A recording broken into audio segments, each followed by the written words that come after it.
Welcome to all students of TYBSc Botany to this new study platform. The unit that we are going to start today is ecology, and the topic that we are going to look into is ecological succession.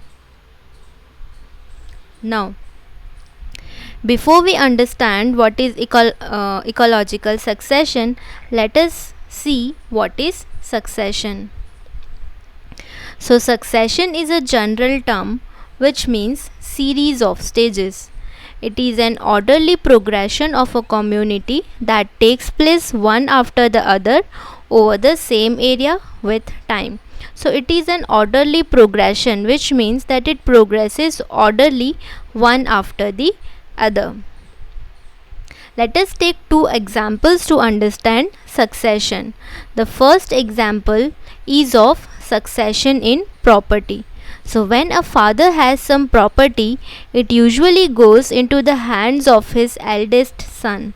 This is called succession in property, where the property which belonged to father is now succeeded by his son and later on might be succeeded by his son.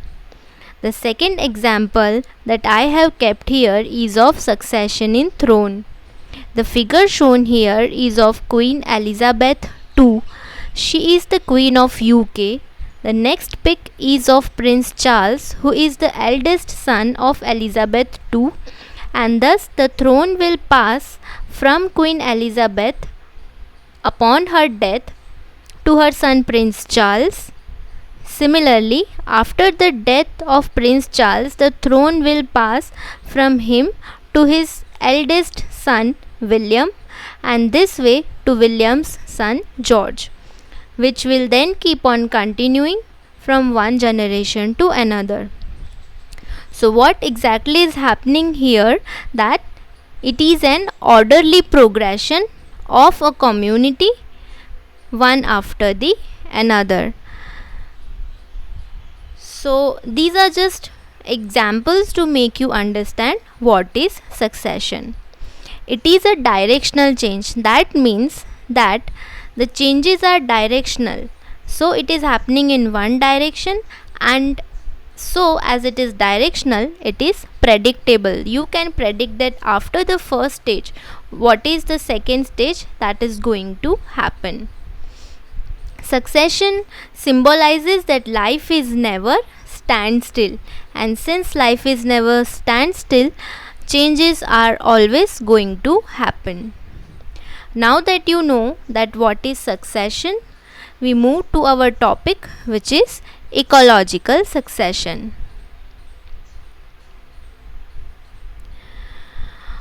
So ecological succession is the occurrence of series of communities of organisms which follow one after another in an area until a stable climax community is formed in an ecosystem.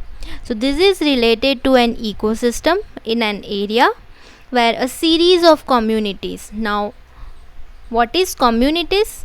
Various different kinds of organisms. There are so many species and organisms present which together are called as communities.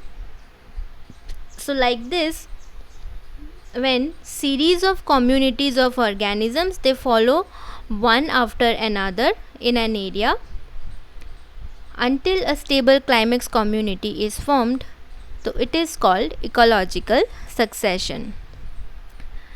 For example, as shown in figure, there might be some annual plants, then after some time in the same place there might be perennial plants, in the same place there might be shrubs, in the same place there might be softwood trees, and then later on hardwood trees, and this will form the stable climax community.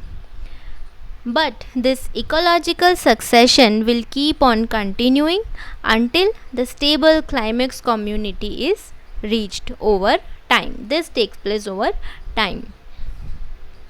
Now, Eugene Odum, who is also known as the father of modern ecology, called this orderly process as ecosystem development rather than ecological succession.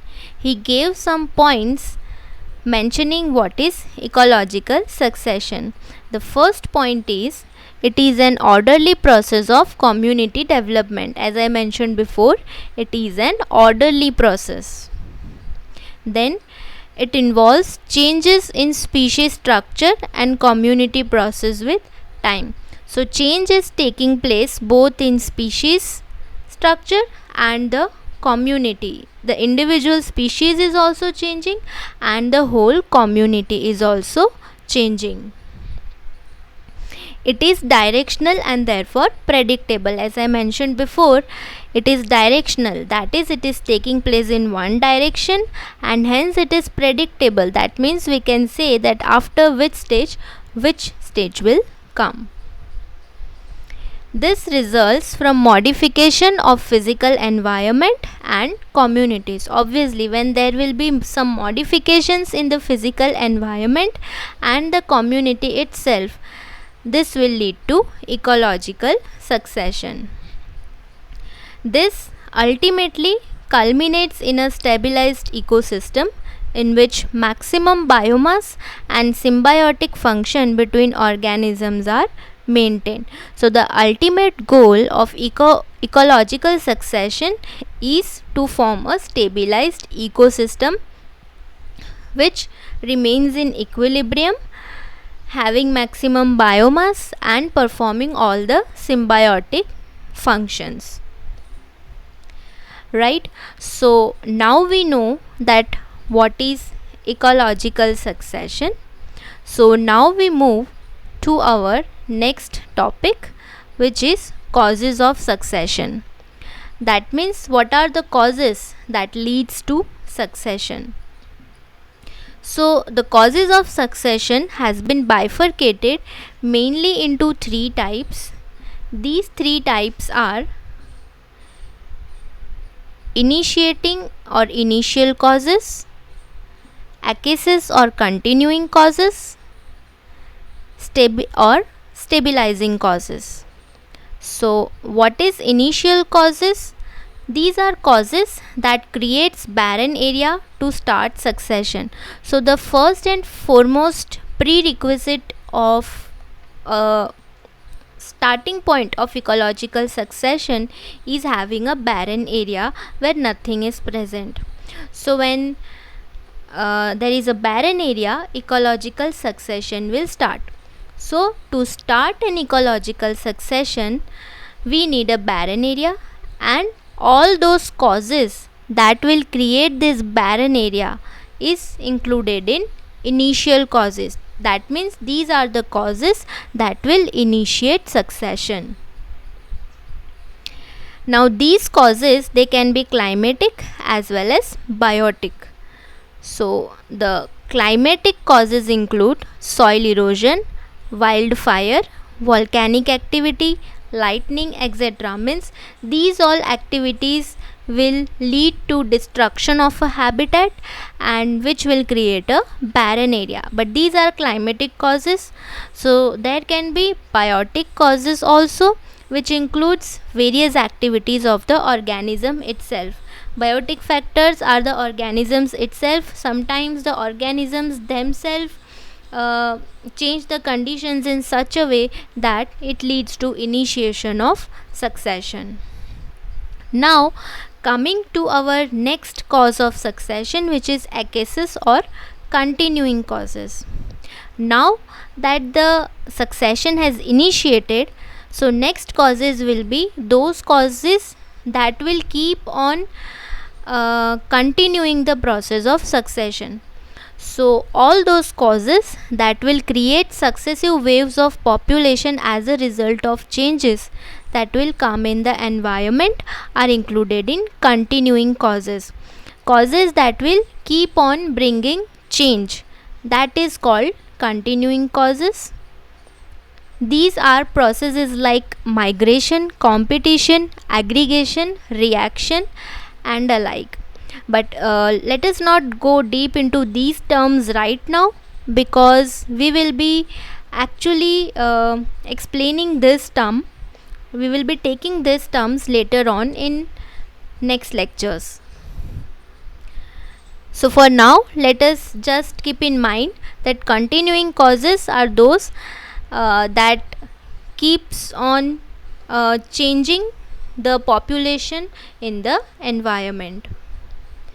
Next is stabilizing causes. That means now that the succession has kept on continuing, it will reach to stabilized state, means it will reach to climax community. So to reach a stabilized stage, all those causes that will ultimately lead to the stabilization of community, all those causes has been included in stabilizing causes. So this is about causes of succession, where three bifurcations are made. These are initiating causes, acaces or continuing causes, and stabilizing causes. Now that we understand what are the causes of succession, we move to our next topic, which is types of succession. Now there are various types of succession that have been grouped into different ways on the basis of different aspects. So we will consider each of these types of succession one after the another. So the first type of succession, that is actually based on the kind of substratum, that means that what is the substratum, what is the surface over which the succession will take place. On the basis of this, the succession has been divided into primary succession and secondary succession. Now primary succession, it starts from a barren area. That means the area where it starts is totally barren, so there is no existence of life. No life is present there at all, since it is a barren area. So such areas, examples of such areas are new islands, sandbars, glacial moraines, newly formed pond. And since these substratum are the base of primary succession, it is also called primitive substratum. Now, and the organisms, the first organism that will actually start forming in this barren rock or the barren area are called pioneers or primary community or primary colonizers, because they would be the first organism that will be formed there or that will start growing there. So this is about primary succession. Now let us look into that what is secondary succession. Now in opposite to what is primary succession, secondary succession starts from previously built up strata. That means here the substratum is not barren.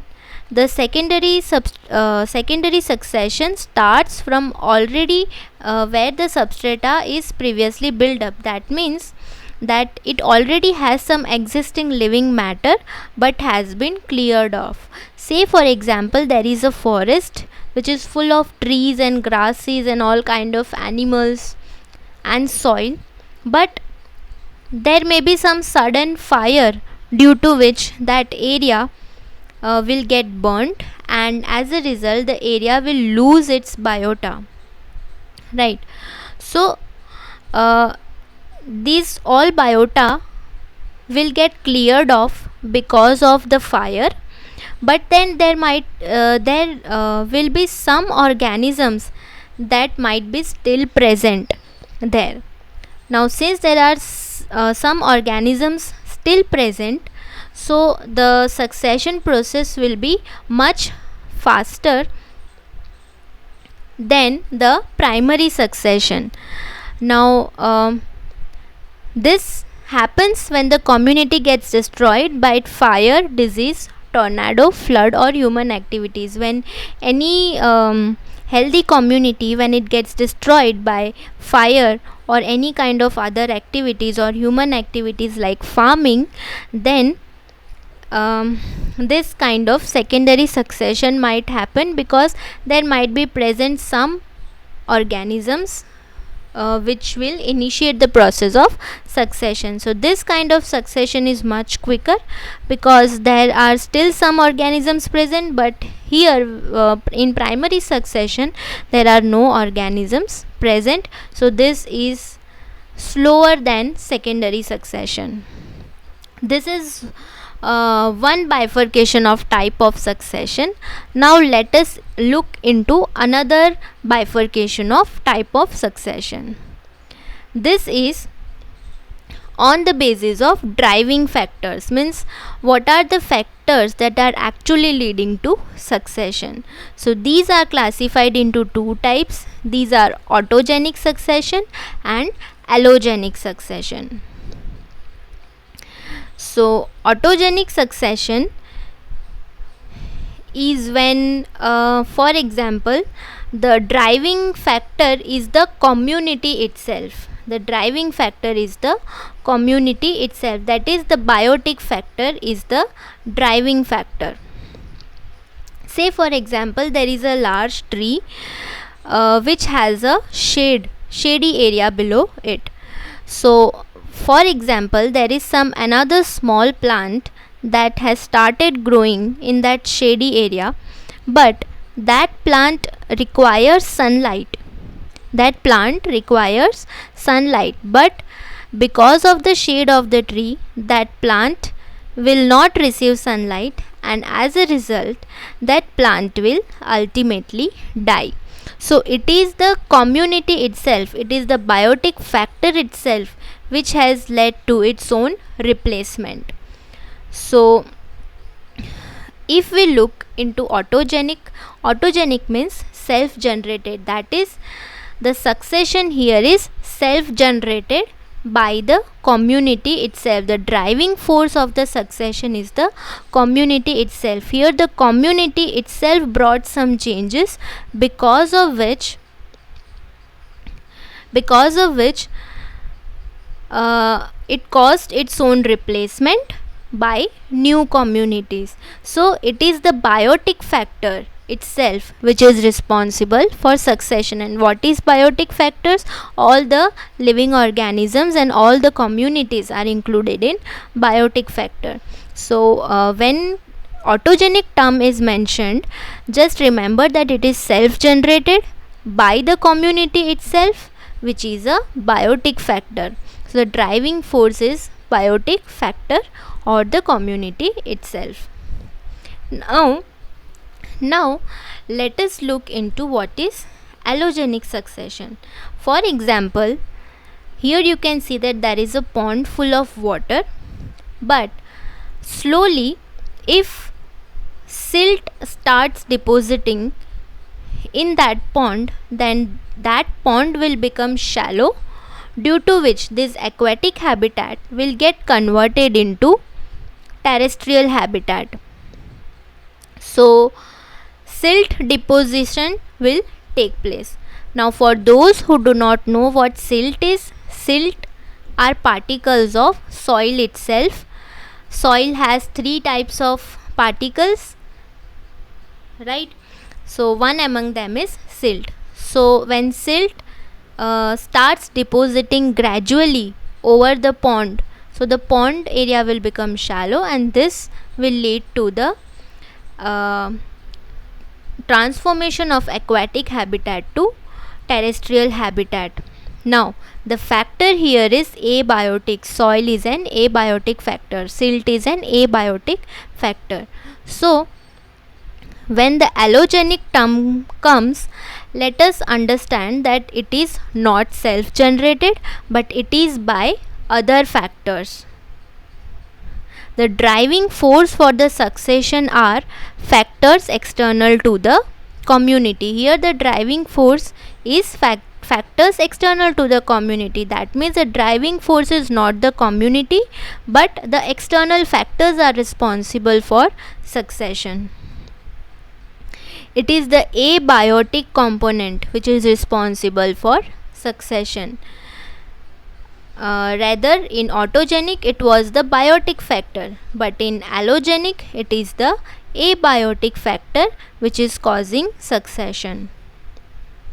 So examples of allogenic succession could be hurricanes, forest fire, flooding, climate change, soil, or any abiotic factor that you know. So when it comes to allogenic succession, just remember the term allogenic, which is not self generated. That means it is by external factors which are abiotic component or abiotic factors. Now, the another bifurcation of types of succession is based on nutritional and energy content. Based on this, it is again divided into two types, which is autotrophic succession and heterotrophic succession. Autotrophic succession, as the name suggests, is characterized by early dominance of autotrophic organisms. So we know that what is autotrophic organisms? These are all the green plants, green algae. These are autotrophic organisms. So when in an area autotrophic organisms are dominant, it is called autotrophic succession. Examples of autotrophic organisms include algae, green plants, and trees.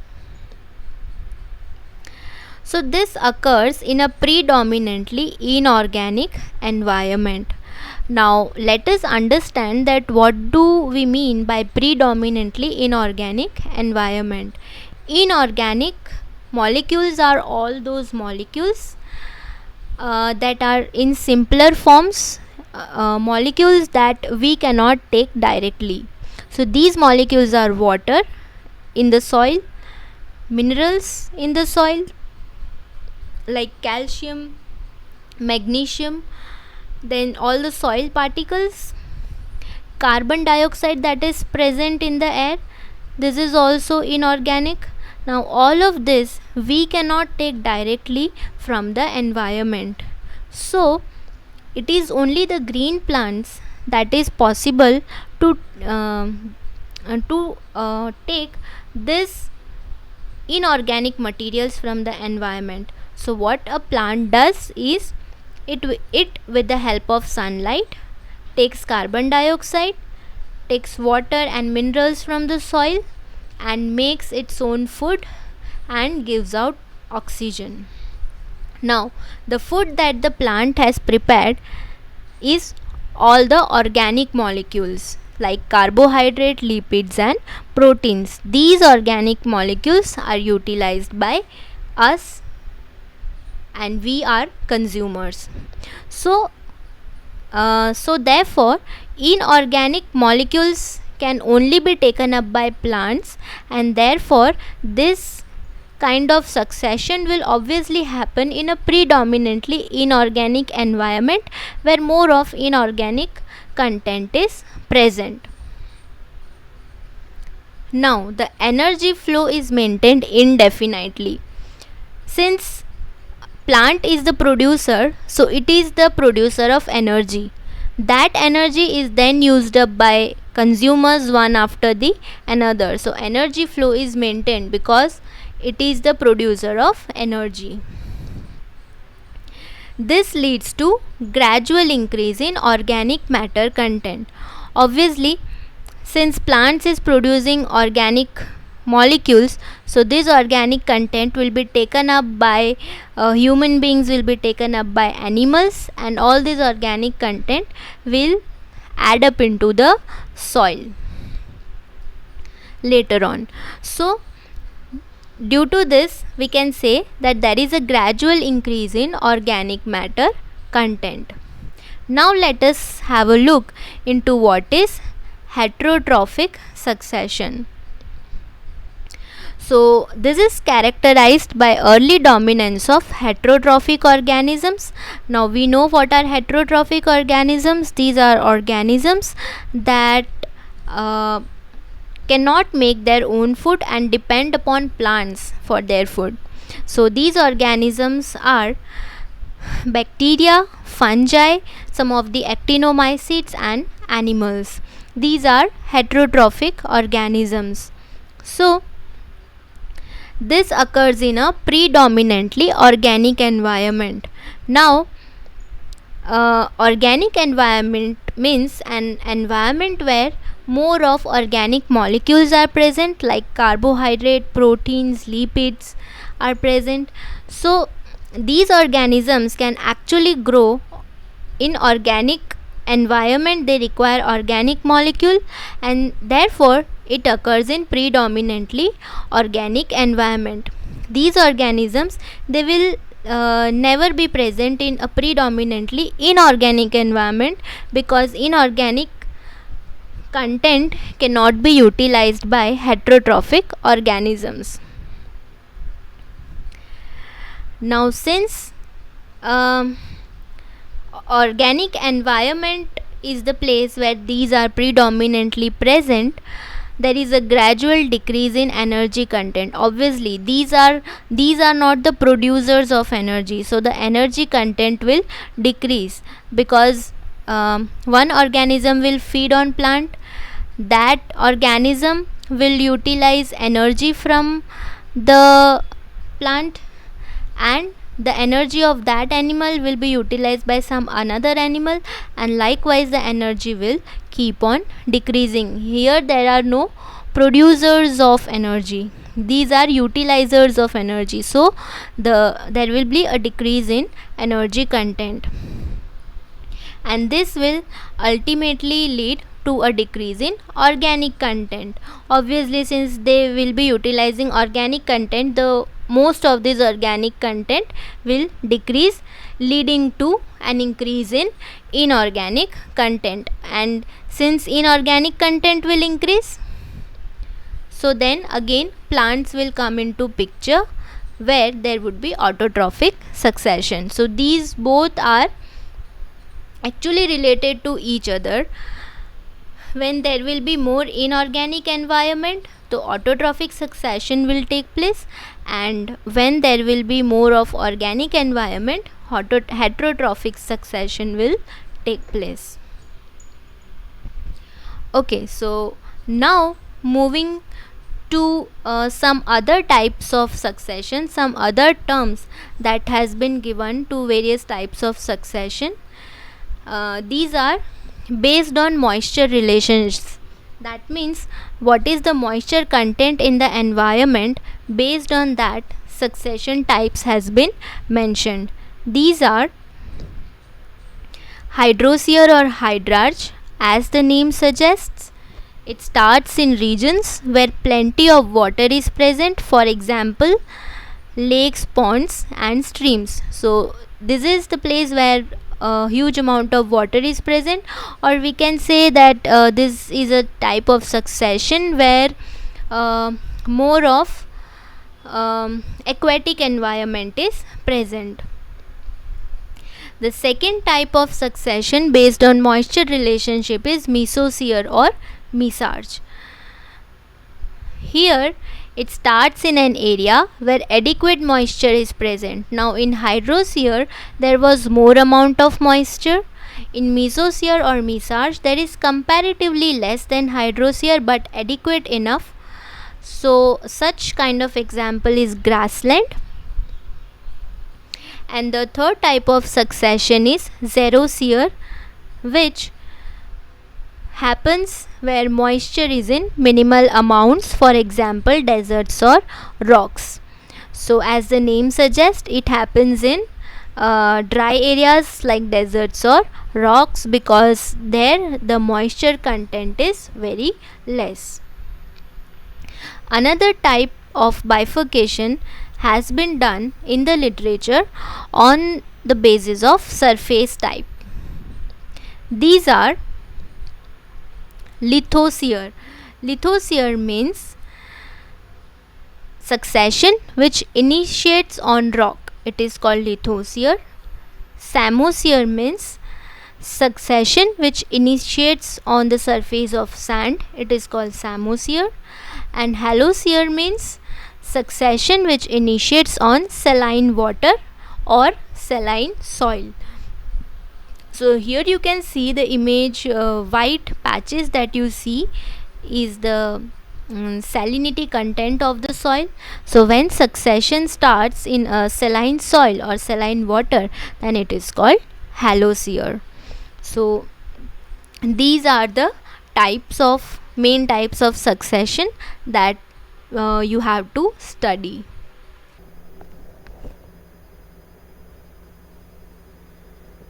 Okay, so that's all for now. That's all for now. Um, I'll be back with the continuation of this topic with another video lecture. Till then, I hope everyone will clear their concepts for this topic. Thank you.